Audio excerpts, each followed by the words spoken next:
तो hello anime fans, कैसे हो आप लोग। आपका स्वागत है एवोल्यूशन ऑफ डिवाइन ट्री के एक और नए एपिसोड में। एपिसोड को शुरू करने से पहले प्लीज अगर आपने चैनल को सब्सक्राइब नहीं किया है तो प्लीज कर लो और वीडियो को एक लाइक भी करना। पिछले एपिसोड में हमने देखा था एल्फ स्पेस रिफ्ट से अर्थ पर आ चुके थे, तो आगे देखते हैं। एक एल्फ अपनी आंखों से लेजर बीम्स को शूट करते हुए इंसानों को बीच में से ही काट रहा होता है। दूसरा एल्फ ह्यूमंस के सिर को उखाड़ के कलेक्ट करने लगता है। तीसरा एल्फ हर बिल्डिंग में देखने लगता है। उसे जिस भी बिल्डिंग में ह्यूमंस दिखते हैं वो उस बिल्डिंग को ही डिस्ट्रॉय कर देता। वो एल्फ हर तरफ डिस्ट्रक्शन और ह्यूमंस के मैसेकर को कर रहे थे। एल्फ प्रिंस ये शांति से देख रहा था, तभी वहां पर कोई आ जाता है, जिसे देख एल्फ थोड़े हैरान हो जाते हैं। ऊपर आसमान में हमें किसी को दिखाया जाता है। एल्फ उसे ही देख रहे होते हैं। वो और कोई नहीं बल्कि मैग्नेटिक किंग होता है। मैग्नेटिक किंग वहां के डिस्ट्रक्शन और ह्यूमंस की डेड बॉडीज को देख बहुत ही गुस्सा हो जाता है। तभी एक एल्फ मैग्नेटिक किंग की तरफ हंसते हुए आगे बढ़ने लगता है, पर उस एल्फ को दूसरा एल्फ रोक लेता है। उसे रोककर वो एल्फ मैग्नेटिक किंग के ऊपर अपने एरो से अटैक कर देता है और वो अटैक करने के बाद पागलों की तरह हंसने लगता है।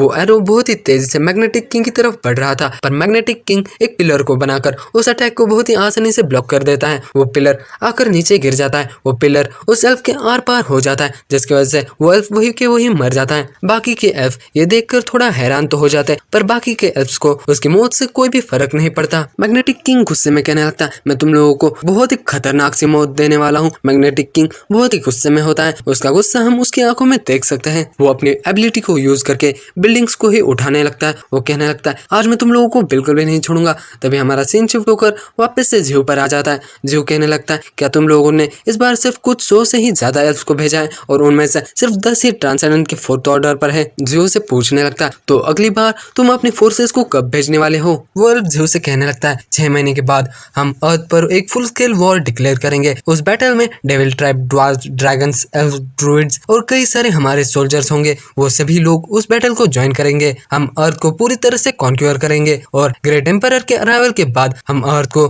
ग्रेट एम्परर को उसके वेलकमिंग गिफ्ट के तौर पर देने वाले हैं। जियो कहने लगता है, धत तेरे की, मुझे लगा नहीं था इस वर्ल्ड के फैक्शन इतने ज्यादा आगे बढ़ चुके होंगे। अगर यही बात है तो मेरे पास कोई भी रीजन नहीं है कि मैं इस प्लेनेट के इनहेबिटेंट्स मतलब इस प्लेनेट के लोगों को जिंदा छोड़ूं। अब मेरे सामने जो भी आएगा मैं उसे बहुत ही बेरहमी से मार दूंगा। अगर कोई पावरफुल या किसी के पास अच्छी एबिलिटीज हो तो मैं उन्हें अपना अपोस्टल बनाऊंगा। वो उन एल्फ्स को पकड़ते हुए कहने लगता है, और तुम लोगों को देखा जाए तो तुम लोग मेरे पपेट्स बन सकते हो। उस डोमेन ऑफ डार्कनेस के बाहर हमें पैनिस को दिखाया जाता है, जो कि डोमेन ऑफ डार्कनेस की वजह से वहाँ एक बहुत ही बड़ा डार्क बॉल बन जाता है। पैनिस उस डार्क बॉल को देखते हुए कहने लगते, मास्टर को गए हुए बहुत ही देर हो चुकी है, क्या अंदर सब कुछ ठीक होगा। तभी जियो अपने डोमेन ऑफ डार्कनेस को मिटाते हुए कहने लगता है, पैनिस मैं एक दूसरी जगह पर जा रहा हूँ। जियो एक जगह पर आकर अपने मन में कहने लगता है, अभी की करंट सिचुएशन को देखा जाए तो मेरा ये फॉर्म बहुत ही बड़ा है। इस फॉर्म की वजह से कोई भी मुझे बहुत ही आसानी से डिस्कवर कर सकता है, इसलिए मुझे अपने अपीयरेंस को चेंज करके अपनी स्पिरिचुअल एनर्जी को भी बदलना होगा। ये कहकर जियो अपनी रूट को पूरी तरह से फैलाने लगता है। जियो कहने लगता है, ये वॉइड रूट मेरी मेन बॉडी की रूट से कनेक्टेड है। वो कहने लगता है, इसमें दर्द तो बहुत ही ज्यादा होने वाला है, पर मेरे पास और कोई रास्ता भी नहीं है। ये कहकर जियो अपने दिल को मजबूत बनाते हुए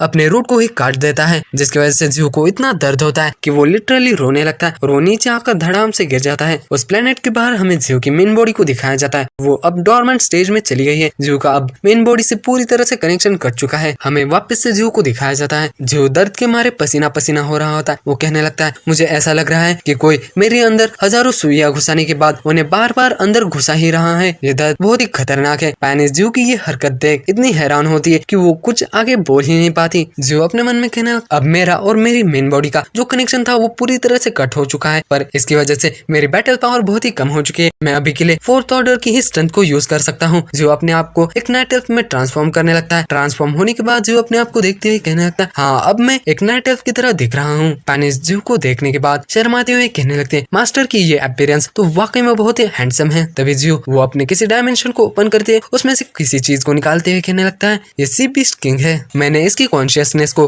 पूरी तरह से पहले ही मिटा दिया है। ये अब मेरा सिर्फ एक पपेट है। अब टाइम आ चुका है, इसे अपना रोल निभाना होगा।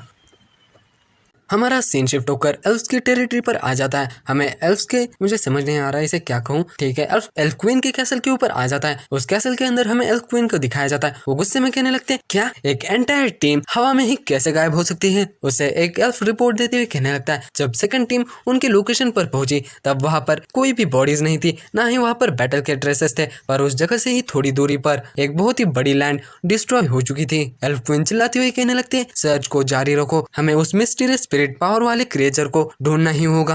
एल्फ क्वीन के ऑर्डर को पाने के बाद वो एल्फ वहां से जा ही रहा होता है कि तभी दूसरा एल्फ कोई चीज वहां पर लेकर आते हुए कहने लगता है, मोनार्च मेरे पास आपके लिए एक बहुत ही बुरी न्यूज है। वो एक स्टोन को दिखाते हुए कहने लगता है, जो प्रीस्ट अर्थ पर गए थे उनके लाइफ स्टोन डिम हो चुके हैं। इसका मतलब ये है कि वो मरने की कगार पर पहुंच चुके हैं। तभी हमारा सीन शिफ्ट होकर अर्थ पर आ जाता है। हमें मैग्नेटिक किंग को दिखाया जाता है। मैग्नेटिक किंग ने कई सारे एल्फ को मार दिया होता है। मैग्नेटिक किंग एक एल्फ के सिर को पकड़ते हुए उसके सिर को ही फोड़ देता है। वहीं पर हमें एल्फ प्रीस्ट को दिखाया जाता है जिसकी हालत मैग्नेटिक किंग ने मार मार कर बहुत ही बुरी कर दी होती है। वो एल्फ प्रीस्ट अपना लास्ट डेस्परेट अटैक करते हुए अपने आप को एक बहुत ही बड़े जायंट में ट्रांसफॉर्म कर देता है। मैग्नेटिक किंग कहने लगता है, मुझे एल्फ के स्वभाव के बारे में तो नहीं पता, पर मैंने ये तो सुना था कि एल्फ्स दिखने में बहुत ही खूबसूरत होते हैं, पर तुम्हें देखने के बाद तो ऐसा लग रहा है पर तुम तो जायंट से भी बहुत बदसूरत हो। मैग्नेटिक किंग की बात सुनने के बाद वो एल्फ प्रीस्ट बहुत ही गुस्से में आ जाता है। वो मैग्नेटिक किंग के ऊपर अटैक कर देता है, पर मैग्नेटिक किंग उसके अटैक को बहुत ही आसानी से ब्लॉक कर देता है। मैग्नेटिक किंग कहने लगता है, तुम सिर्फ साइज में ही बड़े हो, तुम्हारी अकल उतनी की उतनी ही है। ये कहकर मैग्नेटिक किंग उस एल्फ के ऊपर एक बिल्डिंग से अटैक कर देता है, जिसकी वजह से वो एल्फ दूर जाकर गिर जाता है। उसके गिरते ही मैग्नेटिक किंग उसके ऊपर कई सारी बिल्डिंग्स को कंट्रोल करते हुए अटैक कर देता है। उस अटैक को करने के बाद मैग्नेटिक किंग भी थक जाता है। मैग्नेटिक किंग हाफ रहा होता है। तभी हमें उसके सामने उस एल्फ को दिखाया जाता है जो कि धुएं में से बाहर निकल रहा होता है। वो बहुत ही इंजर्ड हो चुका होता है। मैग्नेटिक किंग उसे देखते हुए कहने लगता है, ये एल्फ वाकई में बहुत ही टफ है, मुझे लगा नहीं था कि इनका लीडर इतना ज्यादा देर टिक पाएगा। वो एल्फ भी बहुत ही थक चुका होता है। वो अपनी सारी एनर्जी को इकट्ठा करने लगता है, जिसे देख मैग्नेटिक किंग बहुत ही हैरान हो जाता है। वो एल्फ अपनी एनर्जी को आसमान में शूट कर देता है। उसकी वजह से वहाँ का वॉइड थोड़ा ब्रेक होने लगता है। मैग्नेटिक किंग उसे देख कहने लगता है, एक और स्पेस रिफ्ट ओपन हो रही, ये आखिर करना क्या चाहता है। तभी उस स्पेस रिफ्ट में से एक बहुत ही बड़ा जायंट आ जाता है। वो जायंट अपने मुंह में से टेंटेकल्स को निकालते हुए उस एल्फ प्रीस्ट के बॉडी से अटैच कर देता है। उसकी बॉडी से अटैच होते ही उस जायंट की कई सारी आंखें दिखाई जाती है। मैग्नेटिक किंग कहने लगता है, ये तो बहुत ही बड़ा है। तभी उस जायंट की आंखों में से अजीबोगरीब रोशनी निकलने लगती है। मैग्नेटिक किंग उसे देख बहुत ही घबराने लगता है। वो कहने लगता है, ये तो अपने आप को सेल्फ डिस्ट्रक्ट करने वाला है। वो कहने लगता है, इस सिटी में कई सारे ऐसे लोग हैं जो कि अभी भी जिंदा है, पर वो इस सिटी से बाहर नहीं निकले हैं। मैं इसे सेल्फ डिस्ट्रक्ट नहीं करने दे सकता, मुझे इसे कुछ भी कर रोकना होगा। वो एल्फ प्रीस्ट हंसते हुए कहने लगता है, तुम बहुत ही लेट हो चुके हो, तुम मुझे बिल्कुल भी नहीं रोक सकते। उस एल्फ की एनर्जी से एक बहुत ही बड़ा डोम बन चुका होता है। मैग्नेटिक किंग कहने लगता है, धत्तेर की, मैं इसे समय पर नहीं रोक पाऊंगा। पर तभी हमें वहाँ पर नाइन टेल्स को दिखाया जाता है। नाइन टेल्स अपनी स्पिरिचुअल सील एबिलिटी को यूज करके वहाँ उस जायंट के आसपास की स्पिरिचुअल एनर्जी को ही ब्लॉक करके उसके ऊपर एक बहुत ही बड़ा बैरियर बना देती है। उस बैरियर को देख वो एल्फ बहुत ही हैरान हो जाता है। वो गुस्से में कहने लगता है, मेरी स्पिरिट पावर ये कैसे, ये उस सील को नहीं ब्रेक कर पा रही है, तुमने मुझे क्या किया है। नाइन टेल्स उस एल्फ से कहने लगती है, मैंने तुम्हारे आसपास की स्पिरिचुअल एनर्जी को सील कर दिया है और तुम्हें एक बहुत ही बड़े बैरियर में कैद कर दिया है, जिसकी वजह से अगर तुम सेल्फ डिस्ट्रक्ट भी करते हो तो उसकी वजह से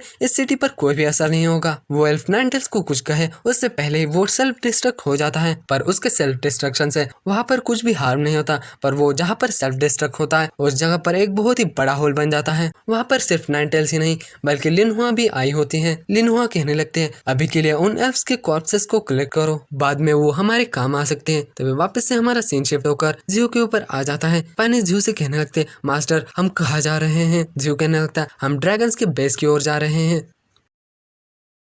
जियो और पैनिस ट्रैवल करते हुए एक रीजन के पास आ जाते हैं। उस रीजन का नाम थंडर क्लाउड रीजन होता है। उस रीजन में हर तरफ लाइटनिंग ही लाइटनिंग होती है। पैनिस उसे देखते हुए कहने लगती है, यहाँ से थंडर क्लाउड रीजन शुरू होता है। अगर इस रीजन से ट्रांसेंडेंट थर्ड ऑर्डर के बीस्ट जाने की कोशिश करे तो वो इंस्टेंटली मर जाते हैं और फोर्थ ऑर्डर के बीस्ट भी बहुत ही सीरियसली इंजर्ड हो सकते हैं। यहाँ तक कि कई लोग क्रिपल भी हो चुके हैं। जियो पैनिस से कहने लगता है, मुझे कसकर पकड़ो, मैं बहुत ही तेजी से आगे बढ़ने वाला हूँ। पैनिस को जियो की बात समझ ही नहीं आती, पर जियो पैनिस को अपनी रूट से पूरी तरह से जकड़ लेता है। पैनिस शर्माते हुए जियो से कहने लगती है, मास्टर क्या आप मुझे पहले की तरह बांधने वाले। जियो पैनिस की बातों को इग्नोर करते हुए एक बहुत ही बड़ी छलांग मारकर वहां से जाने लगता है। तभी जियो के सामने एक बहुत ही खतरनाक थंडर आ जाती है। उस थंडर को फील करते हुए जियो कहने लगता है, इस थंडर क्लाउड की पावर बहुत ही खतरनाक है, ये फोर्थ ऑर्डर के बीस्ट को आसानी से क्रिपल कर सकती है, पर ये मेरे खिलाफ कुछ भी नहीं है। ये कहकर जियो अपने एक अटैक को रेडी करने लगता है। उस अटैक को रेडी करने के बाद जियो उसे क्लाउड में भेज देता है, जिसकी वजह से वहाँ क्लाउड्स में एक बहुत ही बड़ा धमाका हो जाता है और उस धमाके की वजह से वहाँ के क्लाउड्स थोड़ी देर के लिए वहाँ से हट जाते हैं, जिसकी वजह से जियो के लिए बिना लाइटनिंग का एक पैसेज क्रिएट हो जाता है। जियो उस पैसेज से बहुत ही तेजी से आगे बढ़ने लगता है। इसे देख पैनिस कहने लगते, मास्टर आप तो वाकई में बहुत ही स्ट्रॉन्ग है, क्या फोर्थ ऑर्डर पर पहुंचने के बाद हम इतने स्ट्रॉन्ग हो जाते हैं? जियो से कहने लगता है, तो तुम्हें अब क्या लगता है मेरी पावर कितनी होगी? पैनिस गेस करते हुए कहने लगते हैं, अगर मैं गेस करूँ तो आपकी पावर ट्रांसेंडेंट के फोर्थ ऑर्डर के मिड स्टेज पर तो होगी ही। जियो पैनिस से कहने लगता है, तो तुम्हें ये लगता है? जियो का चेहरा पैनिस के बहुत ही पास आ जाता है और जियो को उतने पास से देख शर्माने लगते हैं। ऐसे ही 3 दिन बीत जाते हैं। जियो कहने लगता है, 3 दिन हो चुके हैं, ये ड्रैगन आइलैंड कब आएगा? हम कितने देर ट्रैवल करने वाले हैं? पैनिस जियो से कहने लगते, मुझे ऐसा लगता है कि हमें यहीं पर रुक जाना चाहिए। ड्रैगन्स बहुत ही पावरफुल और प्राइडफुल क्रिएचर्स है, मुझे नहीं लगता कि वो हमारे साथ अलायंस बनाएंगे। मुझे लगता है कि उन्हें कन्विंस करना तो दूर की बात है, उनसे बात करना भी बहुत ही मुश्किल होगा। और तो और वहाँ सिर्फ 3 ड्रैगन किंग्स ही नहीं, उनके पास एक ड्रैगन एंसेस्टर भी है। मैंने सुना है कि वो ट्रांसेंडेंट के 5th ऑर्डर में पहुंच चुका है, वो वर्ल्ड के सबसे पावरफुल लोगों में से एक है। जियो पैनिस की बात सुनने के बाद बहुत ही खुश हो जाता है।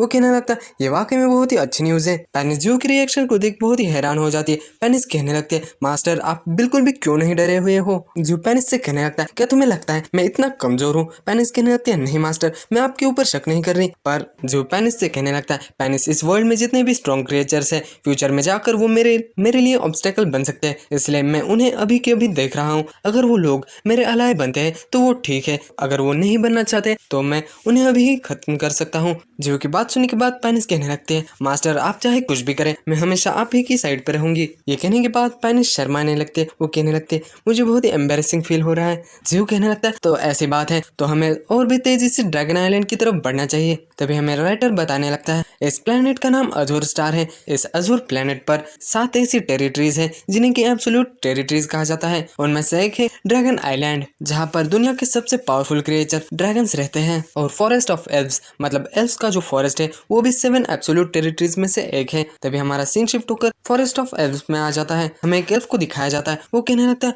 मदर आपने मुझे समन किया था। उसके सामने हमें क्वीन को दिखाया जाता है। एल्फ क्वीन कहने लगती है, मैं फील कर सकती हूँ, एक एल्फ के बर्थ को फील कर सकती हूँ, वो सबसे पावरफुल है। पास्ट में जितने भी एल्फ्स थे उनसे वो सबसे पावरफुल है, मैं भी उसकी बराबरी नहीं कर सकती। वो फ्यूचर में बहुत ही पावरफुल होगा, हमें जल्द से जल्द उसे ढूंढना होगा। वो आगे कहने लगते हैं, अगर हम उस एल्फ को अभी के अभी ढूंढकर उसके साथ डील नहीं करते तो फ्यूचर में जाकर वो हमारे लिए एक बहुत ही बड़ी प्रॉब्लम बनेगा। अब मैं इस काम को तुम्हारे ऊपर छोड़ रही हूँ। वो एल्फ कहने लगता है, मदर मैं अपने सारे सोल्जर्स को इकट्ठा करके उस एल्फ को ट्रैक डाउन करूंगा और जब मुझे वो मिल जाएगा तब मैं आपको इन्फॉर्म कर दूंगा। तभी हमारा सीन शिफ्ट होकर सेंचुरी ऑफ डिवाइन, जो कि 7 एब्सोल्यूट टेरिटरीज में से एक है, जो कि डिमोनिक ट्री की टेरिटरी है, वहाँ पर सीन आ जाता है। डिमोनिक ट्री के सामने डामू होता है। डामू कहने लगता है, डिमोनिक ट्री तुमने हमें क्यों बुलाया है? लॉर्ड ऑफ ड्रीम्स कहने लगता है, डामू अपनी जुबान संभाल कर बात करो, एल्डर इस वर्ल्ड के फर्स्ट ट्रांसेंडेंट है, तुम उनसे ऐसे बेइज्जती से बात नहीं कर सकते। डामू कहने लगता है, और तुम्हें भी अवेयर होना चाहिए कि तुम किससे बात कर रहे हो। लॉर्ड ऑफ ड्रीम्स तुम एक स्पिरिट हो,